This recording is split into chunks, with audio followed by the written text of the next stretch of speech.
How to know when to seek tutoring. If you're thinking about tutoring, then it is time to get tutoring. Generally speaking, when I work with students, it is at the 6-week mark at the beginning of the school year when it is the first check-in. If your child is struggling at the 6-week mark, then it's time to investigate tutoring. And it is always better to start earlier than later, because the longer you wait, then the more background you have to do to get caught up. We generally say at the first 6 weeks is when you should maybe start looking at tutoring.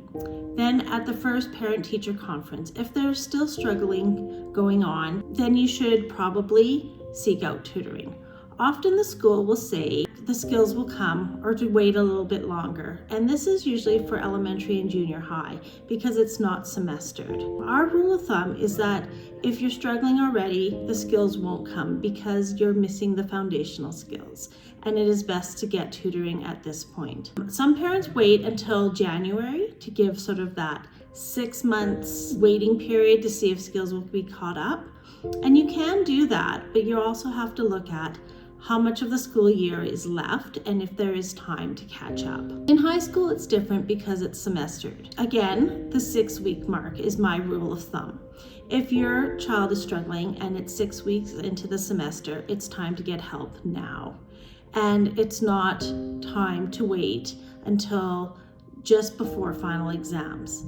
Because if your child is struggling or even failing and it is just before final exams, there's no way your child is going to pass. It is always best to get help early, and we can always invest in that time to get marks up.